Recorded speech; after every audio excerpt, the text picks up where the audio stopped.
আচ্ছা ম্যাডাম, আমরা এমব্রায়োকে তো ল্যাবে রাখছি, তো এই ল্যাবের মধ্যে এমব্রায়োকে কতদিন আমরা বড় করতে পারবো? হ্যাঁ, সাধারণত আমরা ল্যাবের মধ্যে এমব্রায়োকে 5 দিন পর্যন্ত বড় করি। 5 দিন এমব্রায়োকে গ্রো করানোর পরে আমরা যেই স্টেজটা অ্যাচিভ করি সেটার নাম হচ্ছে ব্লাস্টোসিস্ট, এবং ব্লাস্টোসিস্ট এমব্রায়োই আমরা প্রেফার করি এমব্রায়ো ট্রান্সফারের জন্য। তো আরেকটা আগে করা হতো, এখনও করা হয় বাট রিলেটিভলি কম, সেটা হচ্ছে ডে 3 ট্রান্সফার। যখন আমরা এমব্রায়ো তৈরি হওয়ার পর ল্যাবের মধ্যে এমব্রায়োকে 3 দিন পর্যন্ত গ্রো করাই, তখন মোটামুটি 7 বা 8 সেল স্টেজে এমব্রায়ো পৌঁছায়, তো তখনও এমব্রায়োকে ট্রান্সফার করা যায়। But most of the IVF ল্যাবে এখন ব্লাস্টোসিস স্টেজের ট্রান্সফারটাকেই প্রেফার করা হয়, এবং যখন আমরা ফ্রোজেন এমব্রায়ো ট্রান্সফারও করি তখন আমরা ব্লাস্টোসিস স্টেজ অবধি নিয়ে গিয়ে সেই অবস্থাতে আমরা ফ্রিজ করে দিই এমব্রায়োকে, এবং যখন ট্রান্সফার হয় তখন সেই ব্লাস্টোসিস্ট এমব্রায়োগুলোকে বার করে করে আমরা ট্রান্সফার করি। ম্যাডাম, আপনি তো বললেন ব্লাস্টোসিস ট্রান্সফার হয়, তো অনেক পেশেন্টদের মুখেই শুনি তাদের প্রেফারেন্স থাকে যে ব্লাস্টোসিস স্টেজে গিয়ে ট্রান্সফার হবে, তো এটার মানে কেন করা হয়? ঠিক, তো এখন তো মানে পেশেন্টরাও মোটামুটি জানেন ব্লাস্টোসিস সম্বন্ধে। ব্লাস্টোসিস্ট হচ্ছে আমরা এমব্রায়োকে 5 দিন পর্যন্ত ল্যাবে গ্রো করাচ্ছি, এবং এটা দেখা গেছে যে প্রথম 3 দিনে যে এমব্রায়োর গ্রোথ সেটা অনেকটাই উসাইড বা এগের কোয়ালিটির উপরও নির্ভর করে, কিন্তু যেটা এমব্রায়োর নিজস্ব জিন সেটা 4র্থ দিন অনওয়ার্ডস অ্যাক্টিভেটেড হয়। তো 3য় দিন পর্যন্ত অনেকগুলো এমব্রায়োই গ্রো করতে পারে, কিন্তু তারপরে ফার্দার যে গ্রোথ সেটা এমব্রায়োর নিজস্ব গ্রোথ পোটেনশিয়ালের উপর নির্ভর করে। তো আমরা যদি এমব্রায়োকে 5 দিন পর্যন্ত গ্রো করাই, সোজা বাংলায় বললে যেই এমব্রায়োগুলোর গ্রোথ পোটেনশিয়াল ভালো তারাই 5 দিন পর্যন্ত সার্ভাইভ করবে। যারা গ্রোথ পোটেনশিয়াল যাদের ভালো নয় তারা কিন্তু 3 দিনের পরে গ্রো করবে না, অ্যারেস্ট হয়ে যাবে।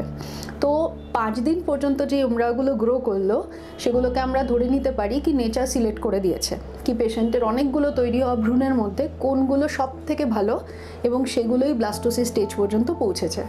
এবং যখন এই ব্লাস্টোসিস্ট পর্যায়ে আমরা এমব্রায়োগুলোকে পেলাম, তাদের আবার মরফোলজিক্যাল একটা ক্রাইটেরিয়া অনুযায়ী আমরা তাদের আবার গ্রেডিং করি, মানে আমাদের এমব্রায়োলজিস্টরা করেন।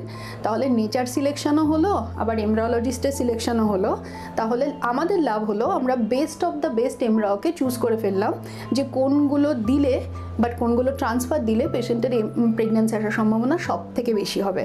তো এই সিলেকশনের ব্যাপারটা যেহেতু খুব ভালোভাবে করা যায় ব্লাস্টোসিস স্টেজে এমব্রায়ো পৌঁছালে, আমরা এটাকে সাধারণত প্রেফার করি। তাহলে ম্যাডাম, আমরা ম্যাক্সিমাম পেশেন্টের ক্ষেত্রে কি ব্লাস্টোসিস ট্রান্সফারই করে থাকি? হ্যাঁ, মানে যেহেতু সিলেকশন প্রসেসটা অনেক বেটার আমরা করতে পারি, এটার জন্য ব্লাস্টোসিস্টকে প্রেফার করা হয়। এবং ন্যাচারাল কনসেপশন যেটা, সেখানেও কিন্তু এমব্রায়ো যে ন্যাচারালি তৈরি হলো ফ্যালোপিয়ান টিউবের মধ্যে, সেই এমব্রায়ো কিন্তু ব্লাস্টোসিস স্টেজে এসেই ইউট্রাসের লাইনিংয়ের মধ্যে প্রথিত হয় এবং প্রেগন্যান্সি দেয়। তাহলে ব্লাস্টোসিস ট্রান্সফারটা অনেকটাই ন্যাচারাল কনসেপশনের মতো। এবং আরেকটা খুব বড় অ্যাডভান্টেজ হচ্ছে এখন তো পুরো অল ওভার দ্য ওয়ার্ল্ড আমরা সিঙ্গেল এমব্রায়ো ট্রান্সফারের দিকে ঝুঁকছি। মানে আমরা চাইছি না কি আইভিএফে টুইন প্রেগন্যান্সি বা তার থেকেও বেশি মানে মাল্টিপল প্রেগন্যান্সি আসুক, বা কারণ ওই প্রেগন্যান্সিগুলো সাইড এফেক্ট অনেক বেশি থাকে। তো আমরা চাই কি একটাই বেবি আসুক, যে সুস্থভাবে 9 মাস পর্যন্ত মায়ের গর্ভে বড় হোক এবং একটা সুস্থ বেবির জন্ম হোক। তো দ্যাটস ওয়াই আমরা সিঙ্গেল এমব্রায়ো ট্রান্সফারটাকে প্রেফারেন্স দিচ্ছি। তো ব্লাস্টোসিস্টে যেহেতু এমব্রায়ো সিলেকশনটা অনেক বেশি প্রিসাইসলি করা যায়, তো সিঙ্গেল এমব্রায়ো ট্রান্সফারের ক্ষেত্রে ব্লাস্টোসিস্ট কালচারটা সব থেকে বেশি আমরা প্রেফার করি। কিন্তু হ্যাঁ, 100% কেসেসে ব্লাস্টোসিস ট্রান্সফার করা উচিত কিনা সেটা নিয়ে একটা কন্ট্রোভার্সি আছে। তো ব্লাস্টোসিস ট্রান্সফারের জন্য আমাদের সবার ফার্স্টে এটা দেখতে হবে আমাদের ল্যাবের কন্ডিশন ভালো কিনা। যে ল্যাবের কন্ডিশন যদি আমরা খুব কনফিডেন্ট থাকি কি হ্যাঁ আমাদের ল্যাবের কন্ডিশন এতটাই ভালো, ইনকিউবেটরের কন্ডিশন এতটাই ভালো কি এমব্রায়োকে আমরা একদমই 5 দিন পর্যন্ত গ্রো করাতে পারবো, তবে ব্লাস্টোসিস ট্রান্সফার অবশ্যই করা উচিত। সেকেন্ড আরেকটা, এটা ল্যাব টু ল্যাব ভ্যারি করে। আমরা সাধারণত আমাদের ল্যাবে যেটা ফলো করি, ডে 3তে যদি আমরা দেখি 3টে বা তার থেকে বেশি গুড কোয়ালিটি এমব্রায়ো আছে, তবে আমরা ব্লাস্টোসিস পর্যন্ত ব্যাপারটাকে গ্রো করাই। বাট অনেক ক্ষেত্রে যখন ডে 3তে আমরা দেখলাম কি এমব্রায়ো ভীষণই কম তৈরি হয়েছে এবং এমব্রায়োর কন্ডিশন আমাদের অতটা ভালো লাগছে না, তখন আমরা ফ্রেশ ট্রান্সফার করাটাকেও প্রেফার করি। অর্থাৎ এমব্রায়ো আমাদের ইনকিউবেটরে খুব ভালো হচ্ছে না, ভালো গ্রো করছে না, তো এমব্রায়োকে মায়ের ইউট্রাসের মধ্যে ঢুকিয়ে দাও।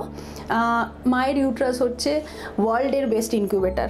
আমরা যত ভালোই ইনকিউবেটার দিই না কেন, ইউট্রাসের থেকে বেটার ইনকিউবেটার এখনও তৈরি করা সম্ভব হয়নি। তো আমাদের ল্যাবে খুব ভালো গ্রো করছে না, তো একটা ডেসপারেট ট্রাই করা কি মায়ের গর্ভের মধ্যে দিয়ে দাও, হতে পারে সেটা প্রেগনেন্সি দিল, সেই এমব্রায়ো প্রেগনেন্সি দিল। তো খুব সিলেক্টেড এই ধরনের কেসগুলোতে যেখানে এমব্রায়োর নাম্বার ভীষণ কম এবং এমব্রায়ো ডে 3-তে খুব ভালো আমাদের মনে হচ্ছে না, সেখানে আমরা অনেক সময় ব্লাস্টোসিস্টের পরিবর্তে day 3 embryo fresh transfer prefer করি।